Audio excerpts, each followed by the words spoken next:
is up, everybody? Keith, aka Gator Guy 231, here to break down the 3-game EPL Classic slate on Draftkings. Kickoff is at 1 p.m.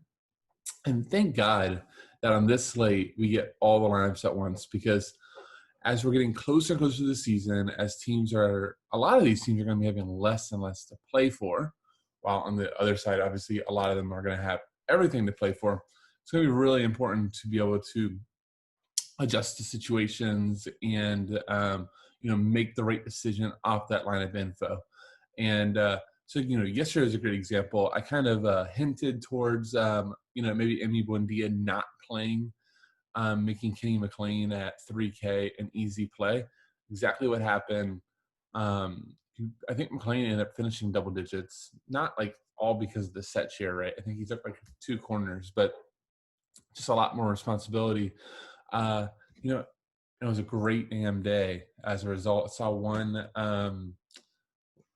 viewer, I almost called him watcher, viewer, took down the mini max, took down the quarter arcade, probably would have been like top 5 in the big 15. So congrats to him. Congrats to all the winners. Let's keep it going today. Just a final reminder, please, if you're first time watching, please hit subscribe at the bottom right, like, comment. Really helps us grow this channel, keep bringing to you all sorts of free info.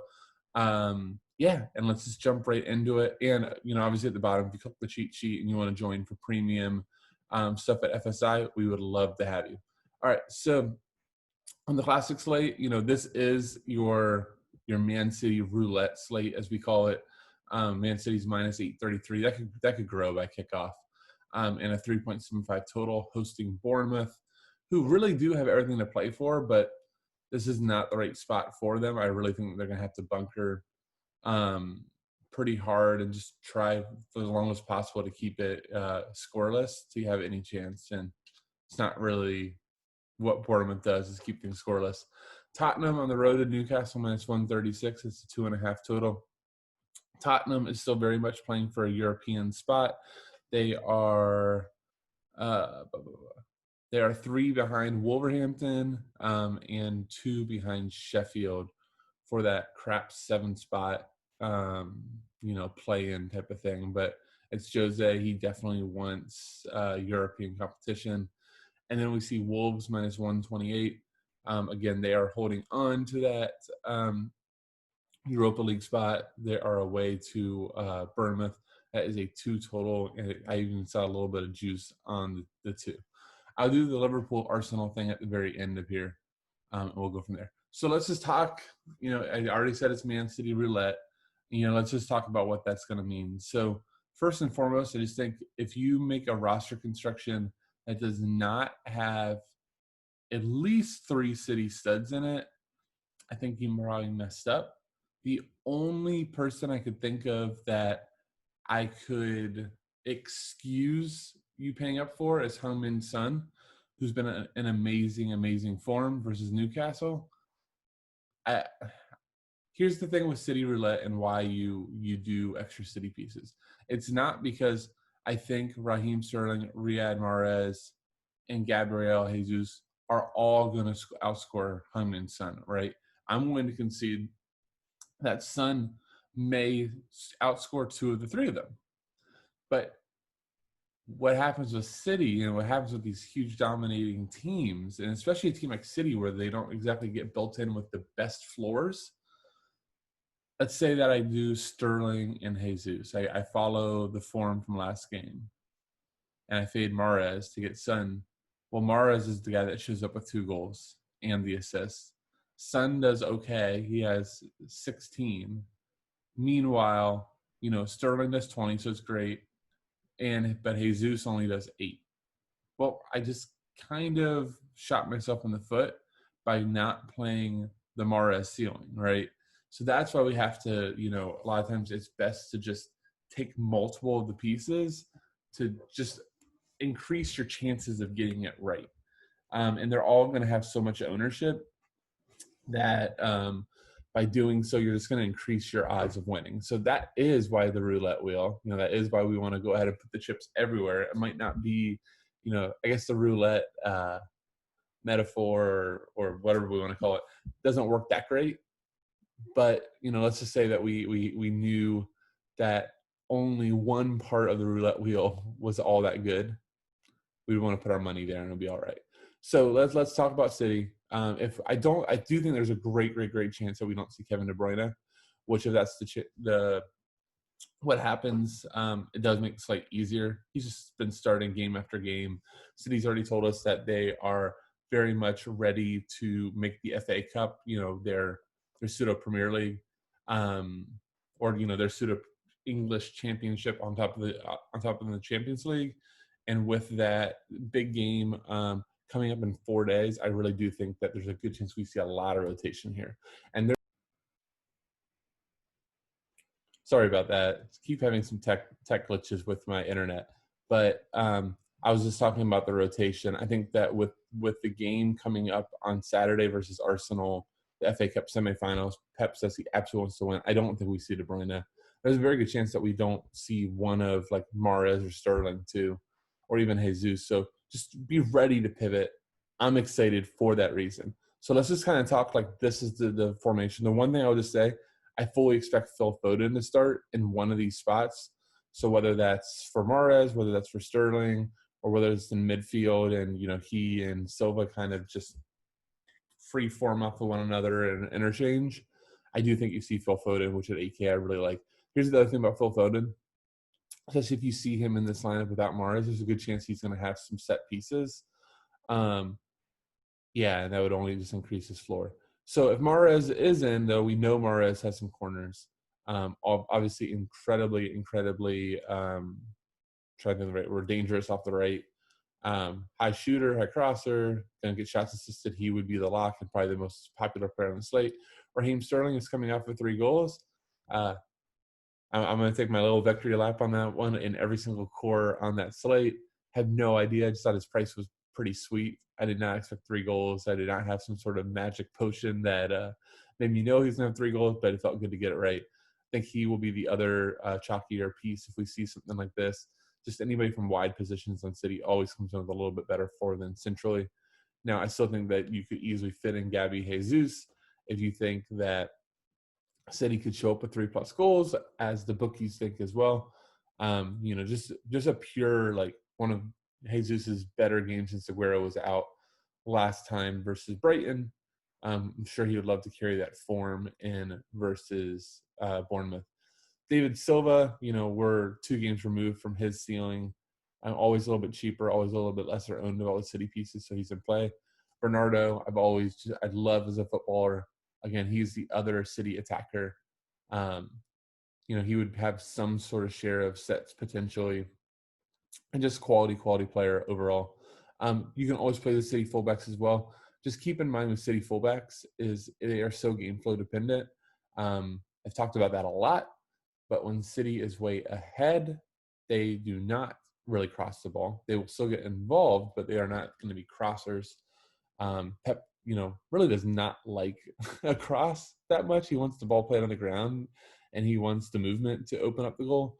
But when they're down or they're 0-0 in the 65th minute, you're going to see these guys start bombing crosses into the box, trying to create some sort of chance. So just keep that in mind. They're not always the best play. If City scores a lot, obviously they just need to get it on the end of a goal or assist if that's the case. The other thing I'll mention with them is if you pay up for fullbacks, you potentially are going to lose an attacker, and I'm going to be all about capturing as much of this attack as I can. For Ederson, I won't be having Ederson in any of my lineups, but if you want to try to get the safety of 10 points, just understanding that you potentially are bringing a 3 or a 5 spot into play, go for it. On the Bournemouth side, we're not playing any Bournemouth. It's that simple. I'm not even going to talk about them. All right, Burnley versus Wolverhampton.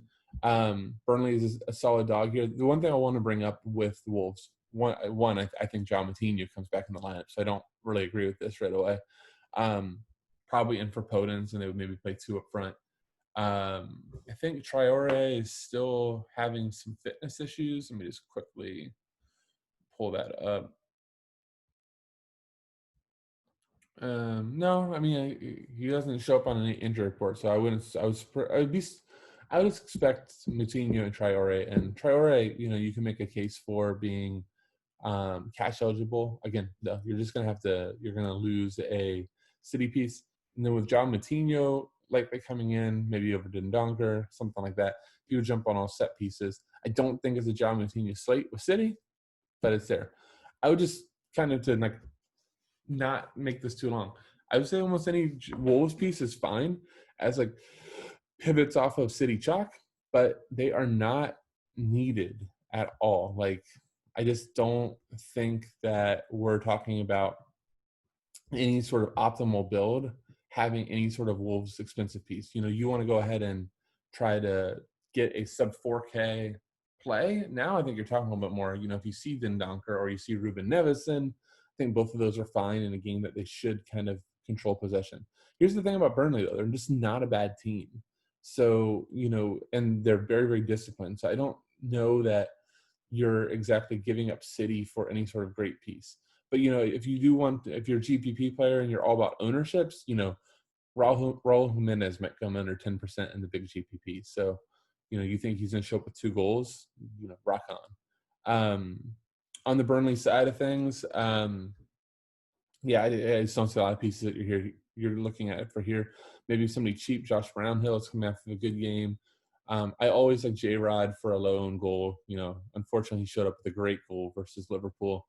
Did wreck a lot of things for me personally. Not only in my heart as a Liverpool fan, but there was a lot of clean sheets with like Nico Williams, Andy Robertson. Did some correlation with Allison on that slate, so just that didn't work out well. But I think that was another good example of like why paying up for a favorite goalkeeper can wreck you. Allison just had never got to work, so he concedes 1 goal and his value is ruined. I think the fullbacks are in play: Charlie Taylor, Phil Bardsley. If you want to just kind of go for Dwight McNeil, I guess it's fine, but again, that's more of a GPP move.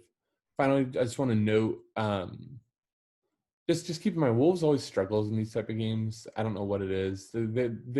Wolves are a team that, unless it's versus Everton, sorry, Everton fans, but unless it's for some, they sometimes struggle being on the front foot, keeping a lot of possession, and breaking down opponents. They really do seem to much more enjoy playing on the counterattack. So that's even more reason to not maybe load up on Wolves. Nick Pope will be very, very popular because very few people will have Wolves. Nick Pope's the second cheapest keeper on the slate at home. He's going to be popular. Final game, Newcastle versus Spurs.